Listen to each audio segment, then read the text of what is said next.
So, right where we left off yesterday, we were in the middle of determining that really ugly differentiation, implicit differentiation, correct?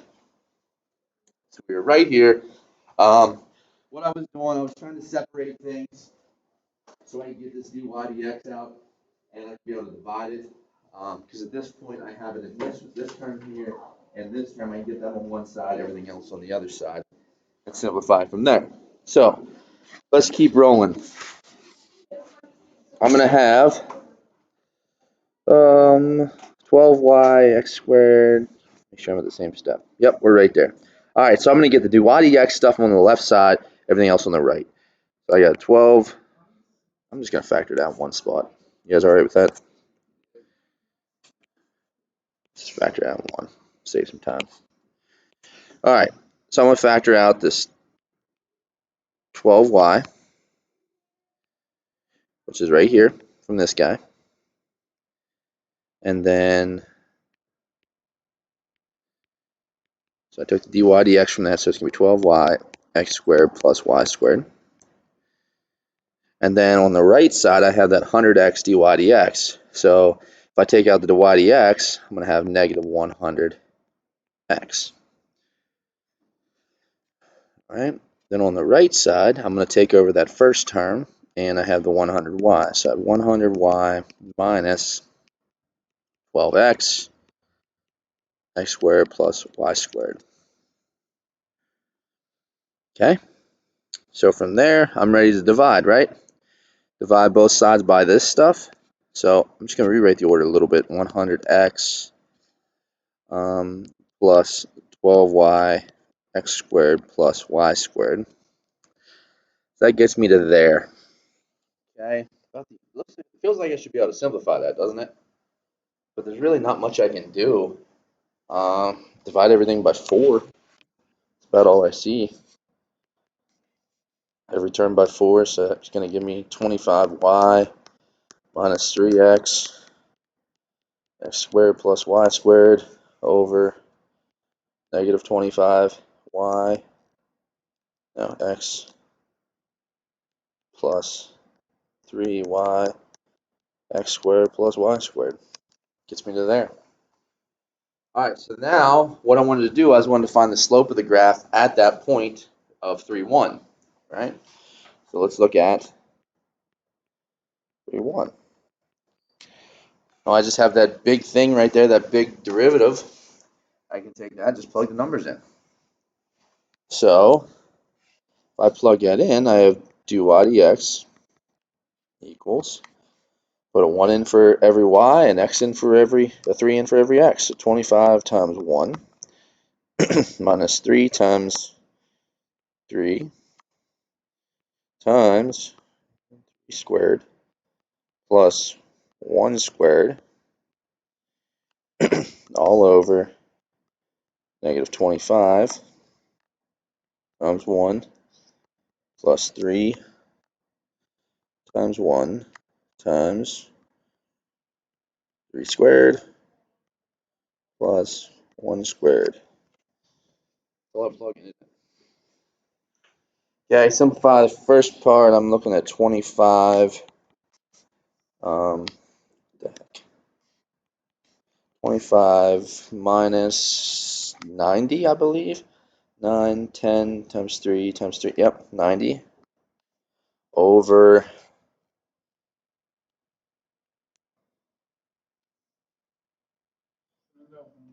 should be a 3. Yeah, correct. So it'd be negative 75 plus 30, which is going to give me negative 65 over negative 45, which is 13 over 9. There we go. That'll be the slope of the graph at 3, 1, 13 over 9. A lot of really ugly work to get to one answer, wasn't it? Yeah, all right with that. That's the long way. But not much of a shortcut. All right. Let's look at the second derivative. 2 problems left. So how do you find a second derivative? do it twice, right? Now this one's going to be a little bit weird though, with this dy dx is hanging around. All right, this is slightly different to do it. You still find the first derivative the same way. The second derivative is just a little bit different. We're going to plug some stuff in.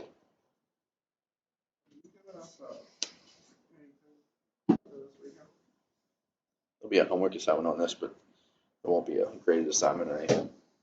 We'll probably have one about Monday or Tuesday I'll give you. All right, here we go.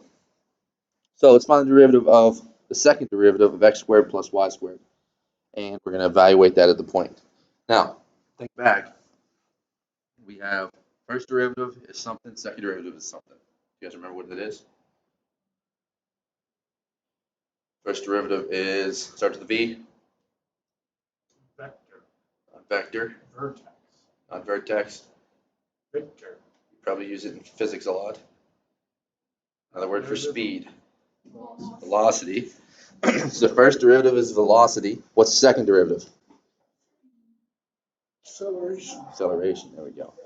Velocity slash speed is first derivative. Acceleration is second derivative. All right, so we're going to find the second derivative of x squared plus y squared equals 25. And then we want to evaluate both of them at that point. All right, here we go. So first one. I'm going to go dy dx of x squared plus y squared equals 25. Yes.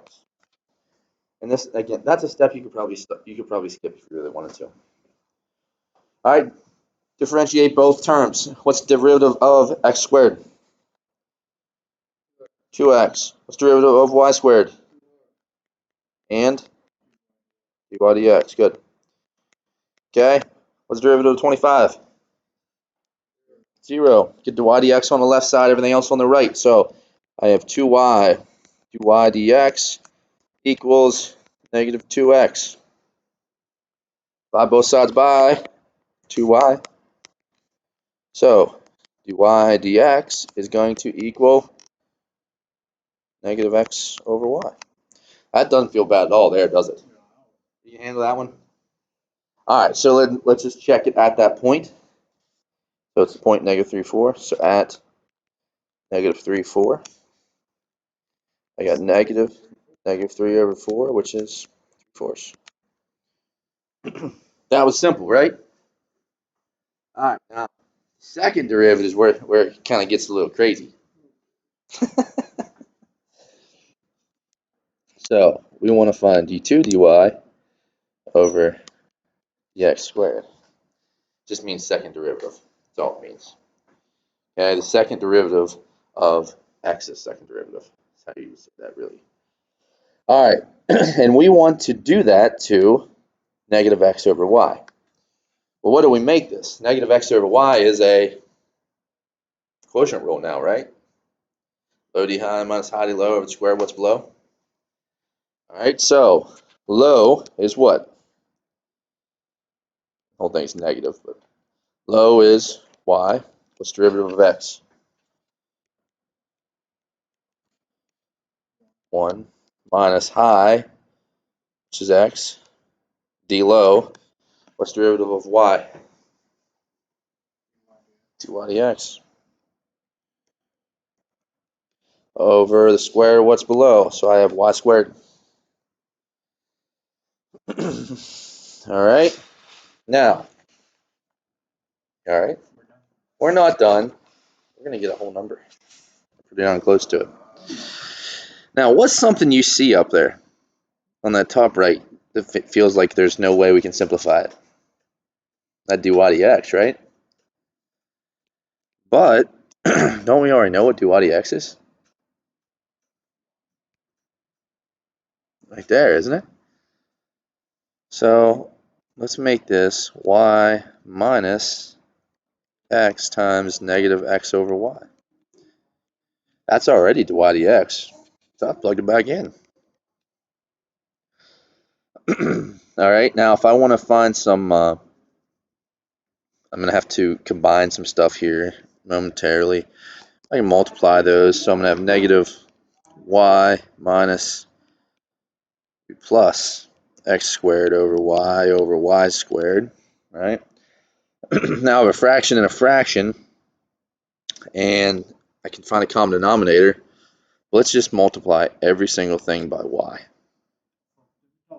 Or flip it to the top, essentially, yeah. So I multiply everything by y. Now I have negative y squared plus x squared over y to the third. Now, if you remember, back at the beginning, this negative goes out front. I want to put it with the y. Now, if you remember back at the beginning, what did we start with? X squared plus y squared, right? What's x squared plus y squared equal to? 25. Don't I have x squared plus y squared on top? All day. Negative 25 over y squared, y cubed. There we go. There's my second derivative. All right, so I just replugged a little bit. Now, my second derivative at negative 3, 4, all I have to do is plug in my 4. So I have negative 25 over 4 cubed, which is negative 25 over 64. Boom. Questions? It's not the questions I was referring to, but sure. Are we all gonna be where we have to plug stuff back in like that? Usually on a second derivative, you're always going to plug stuff back in. Yes. Otherwise, it'll get very, very ugly.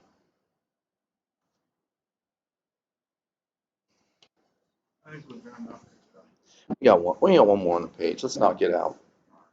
We'll knock it out, and then that'll make our next class on Monday. It would be like a work day. I'll give you, so probably what I'll do is I'll give you some homework to try a couple this weekend. Then Monday I'll have another graded assignment for you guys on this stuff. And we'll just kind of sit down and start working on it. Does that work? Okay. Class 1. This one's fun. This one's fun. So find the tangent line to the graph given by x squared plus y squared equals y squared at the point root 2 over 2 and root 2 over 2. Doesn't that sound fun? So we have to go back to it. Just think back. We want an equation of a line. So if we want an equation of a line, we got to have a point, we got to have a slope. Okay, so we're going to find the derivative. Then we're going to plug in the point. That'll give us the slope. Then we'll use that slope and the point to find the equation of a line. It's just, there's a whole bunch of stuff going on, isn't it? Aren't you excited? Now, okay. It's on my screen.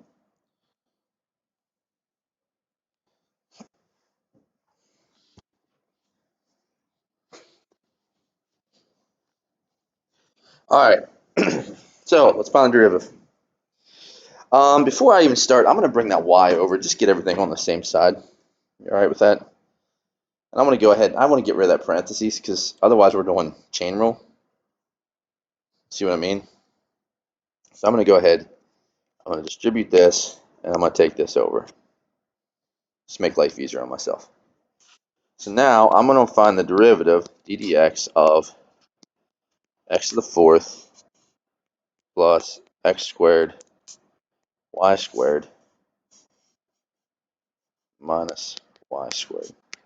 And that's going to be d dx of 0. And again, that would have been product rule, not chain rule. That's product rule, and I don't really want to do a product rule if I don't have to, or at least on that bigger one. Now I still have one product rule, but that's not as bad. All right. So first one, what's derivative of x to the fourth? 4x to the third. From the peanut gallery, I like it. Rolling in, spitting out derivatives. All right, it's 4x to the third plus. Now I have to do a product rule for x squared, y squared.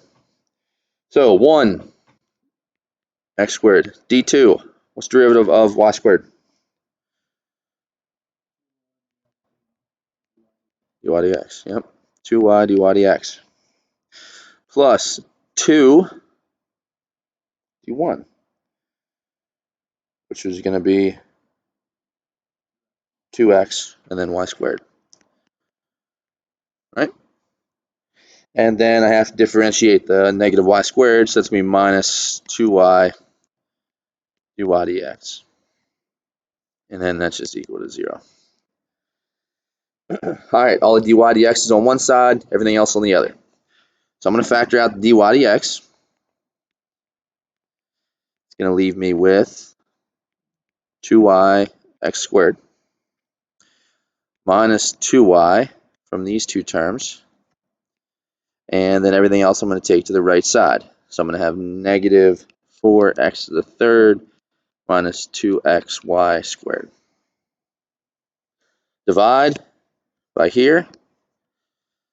2yx squared minus 2y. Now looking at this, I might be able to simplify a little bit. Maybe,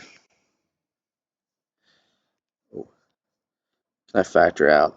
Factor 2x out of top, 2x out of the top, and 2y out of the bottom. See what that does for me. I factor out 2, that simplifies it.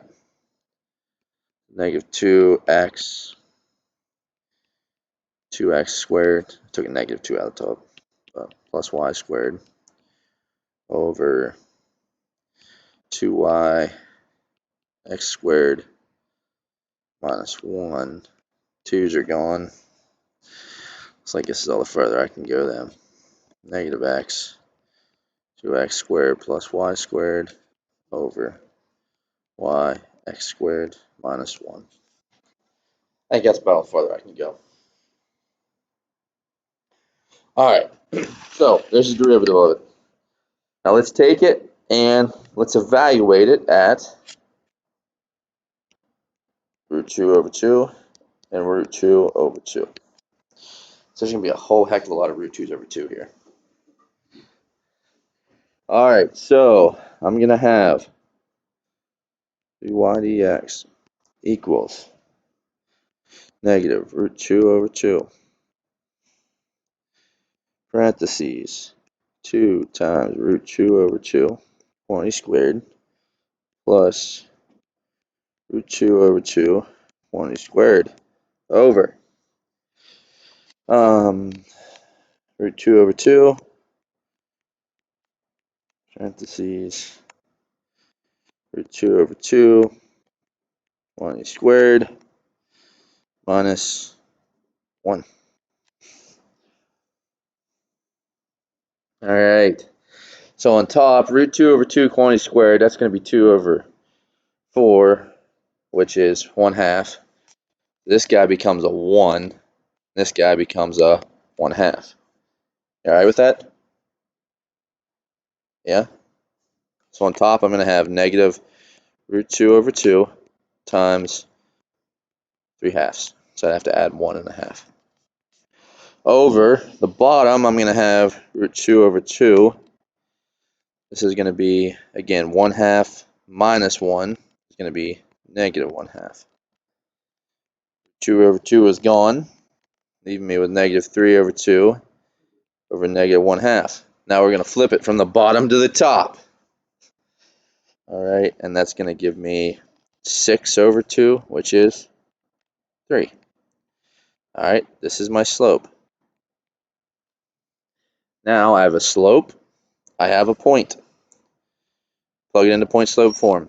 Y minus my y term equals my slope, x minus my x term. Distribute. So y minus root 2 over 2 equals 3x minus 3 root 2 over 2. Add a root 2 over 2 to both sides. I get y equals 3x. This is going to be negative 3 plus 1 is going to be negative 2 root 2 over 2. Well, I can cancel the 2's. So y equals 3x minus root 2. And that would be the equation of the tangent line through that point of that equation or of that function. Questions?